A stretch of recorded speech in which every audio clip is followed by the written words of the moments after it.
Pernah nggak sih kamu terbangun tengah malam karena satu pikiran kecil yang lalu jadi berputar tanpa henti? Atau waktu kamu sedang berbicara, tiba-tiba kamu overanalisasi setiap kata-kata yang keluar, dan itu bikin kamu deg-degan.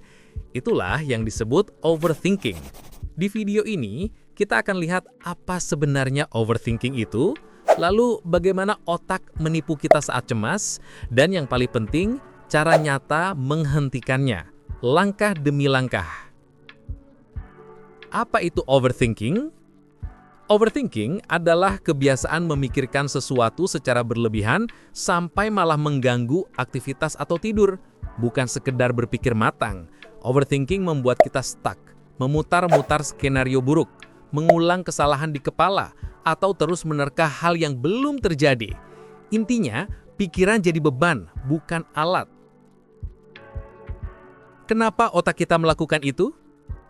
Kita perlu tahu, overthinking bukan tanda kelemahan moral. Itu reaksi otak. Secara singkat, ada dua mekanisme utama. Pertama, sistem ancaman di otak aktif saat cemas. Saat merasa terancam atau bahkan ancaman imajiner, amigdala, yaitu bagian otak yang mengatur rasa takut, akan menyalakan alarm. Otak lalu mengulang-ulang skenario untuk mempersiapkan kita.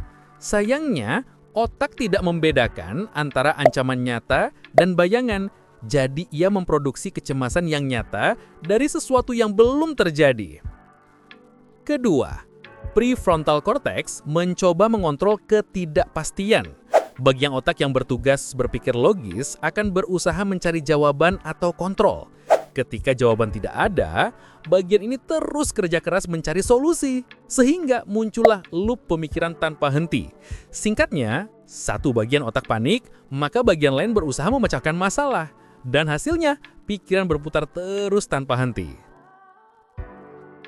Bagaimana otak menipu kita saat cemas? Otak sering memakai jalan pintas yang disebut cognitive bias atau bias kognitif yang membuat kita salah menafsirkan situasi. Beberapa bias yang sering muncul saat overthinking adalah: pertama, catastrophizing atau membesar-besarkan sesuatu dari kemungkinan kecil jadi skenario terburuk. Contohnya, kamu terlambat 1 menit, lalu kamu langsung berpikir, aku akan dipecat, padahal belum tentu itu yang dipikirkan orang tersebut. Kedua, confirmation bias atau mencari bukti yang mendukung ketakutan. Contohnya, kita cenderung fokus pada hal yang memperkuat kecemasan dan mengabaikan bukti yang menenangkan. Ketiga, mind reading atau mengira isi pikiran orang lain. Contohnya, dia diam aja, pasti dia marah pada aku. Padahal belum tentu itu yang dipikirkan orang tersebut. Keempat, black and white thinking atau hitam putih. Contohnya, melihat segala sesuatu secara mutlak, seperti baik atau buruk, berhasil atau gagal, dan tanpa ada jalan tengah atau nuansa. Bias-bias ini membuat cerita di kepala kita terasa nyata dan masuk akal, padahal sering salah. Contoh cepat, kamu mengirimkan pesan pada seseorang, lalu kamu menunggu balasannya. Setelah 10 menit tanpa balasan, pikiran kamu mulai bergulir. Apakah dia marah? Atau apakah aku melakukan kesalahan? Padahal lawan bicara kamu mungkin sedang sibuk atau melakukan hal lain yang lebih penting.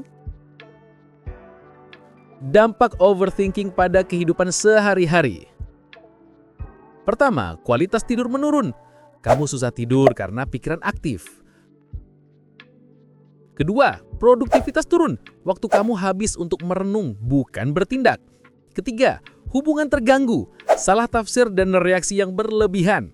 Keempat, kesehatan fisik. Stres kronis bisa bikin kepala nyeri, susah tidur, dan masalah pencernaan. Jadi overthinking bukan cuma kepala yang sibuk, tapi juga akan mempengaruhi seluruh hidup kamu.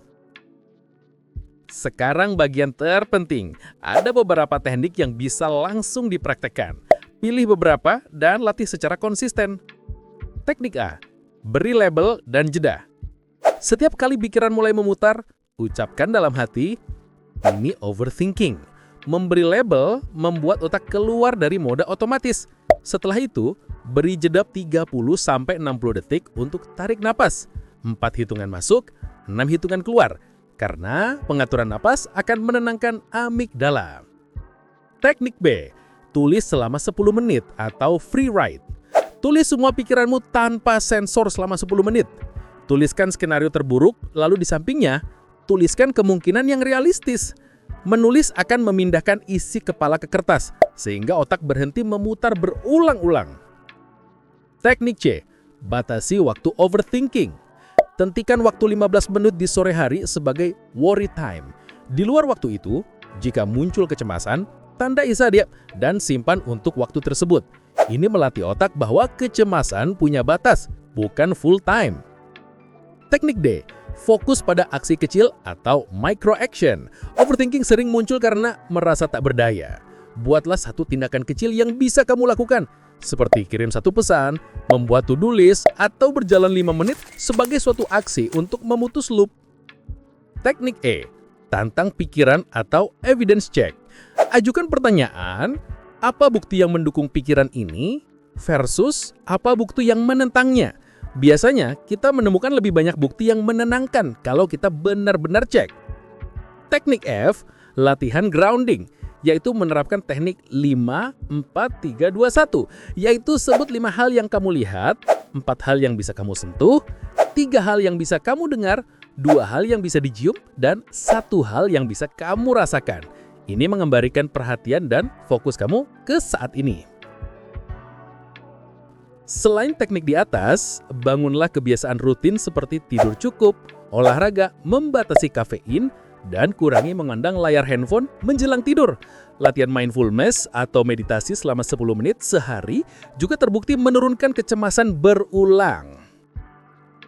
Jadi, overthinking bukan musuh yang harus dihukum. Itu sinyal bahwa ada ketidakpastian yang membuat otak merasa tidak aman.